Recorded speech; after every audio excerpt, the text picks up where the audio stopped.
Salut, nouvelle vidéo, changer de vie, vivre à la campagne. Aujourd'hui je devais parler d'un sujet, où s'installer à la campagne, comment choisir l'endroit, comment s'y prendre, etc.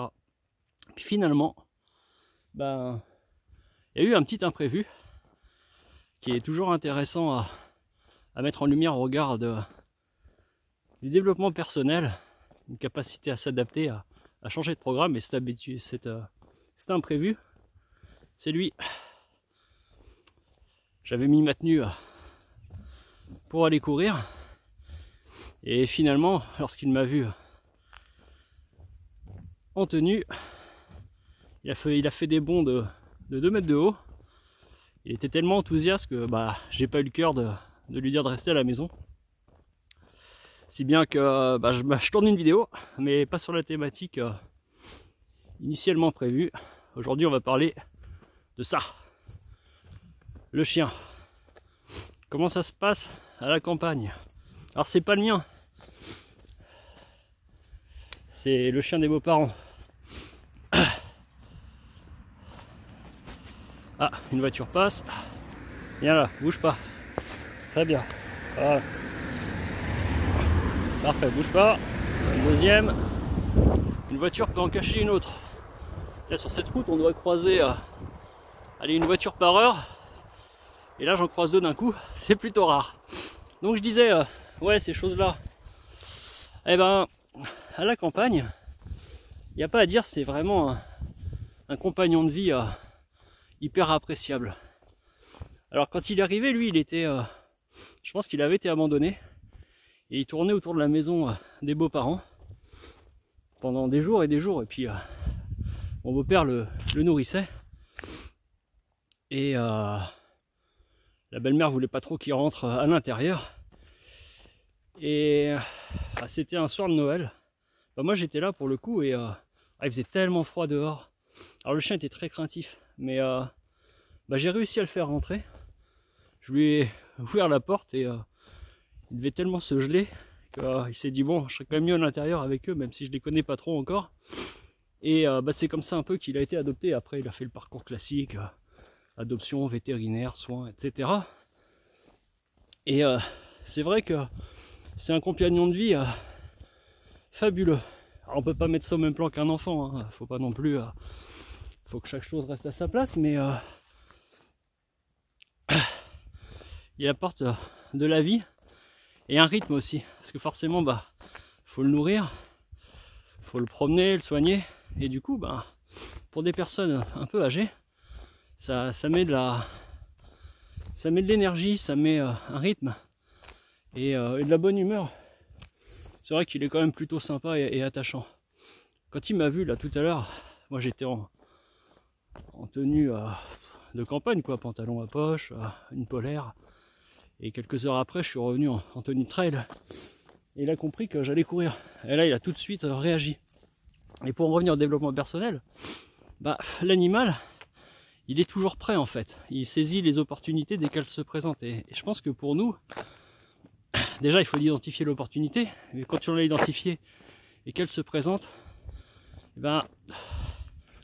il faut la saisir, et le chien lui, dès qu'il a compris où j'allais, ce que j'allais faire, il m'a pas dit attends je réfléchis, je vais méditer, non, il a tout de suite bondi, j'ai mis, m'a sauté dessus, et bon, j'ai compris qu'il fallait qu'il vienne. Donc la vidéo sur où s'installer à la campagne, ce sera pour plus tard. Moi aussi je m'adapte, je vais quand même tourner une vidéo, c'est le principal. Allez viens.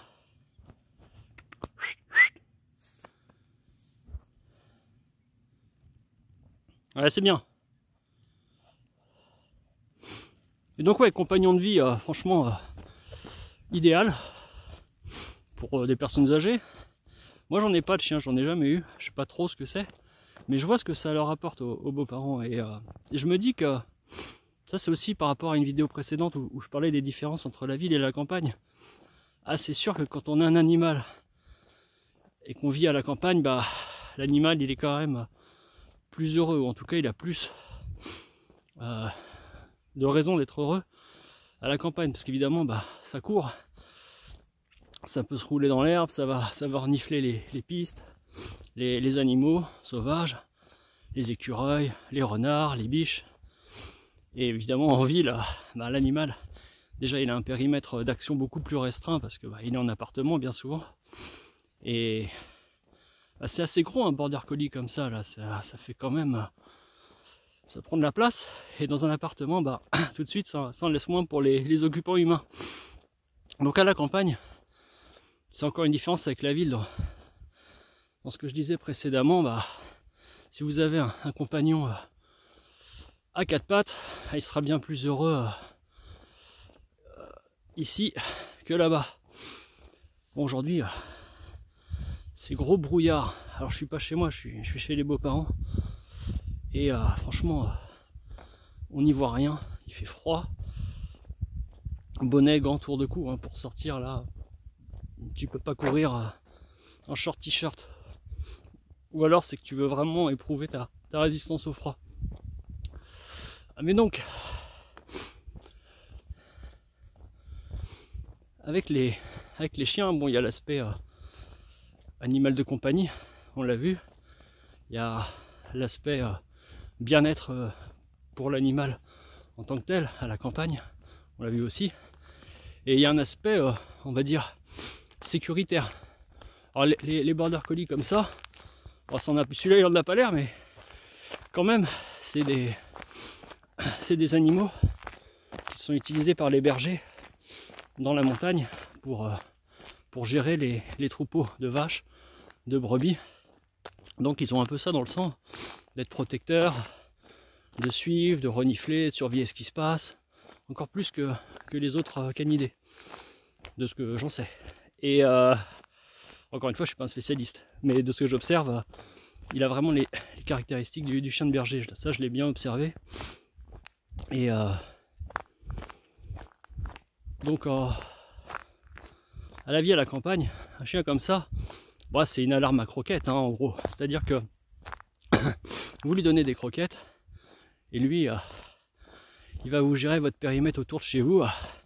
Les intrus, il va les détecter bien avant vous et bah, selon son dressage, il va aboyer, il va aller au contact. Ça, c'est plutôt le cas des patous qui vont approcher à 1 mètre l'intrus et aboyer. Et puis avec la puissance de la mâchoire, en général, on fait vite demi-tour. Et donc ça, c'est vrai que c'est un aspect intéressant à la campagne, parce que souvent quand on est à la campagne, on est en maison. Et si on est en maison un peu isolé, bon, pour la sécurité du domicile, avoir un chien, c'est pas mal. Ça vous apporte bah, cette petite sécurité supplémentaire, bien appropriée quand on est un peu isolé des habitations. Et surtout ici à la campagne, ils ont quand même tendance à couper les lumières assez tôt, à 23 h, extinction des feux. Alors c'est pour des considérations, on va dire, énergétiques, écologiques, financières. Avant, l'éclairage rural pouvait durer la nuit entière. Maintenant, vous avez le noir total à 23 h, parfois minuit, minuit 30, ça varie selon les communes. Et bah, c'est bien utile d'avoir un chien qui lui a des sens tellement développés qu'il va vous contourner cette problématique à tout moment la nuit.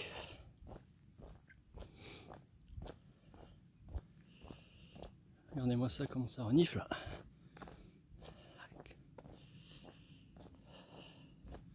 Souvent il y a des biches qui passent par là, traversent le champ. Je serais pas étonné qu'il ait repéré.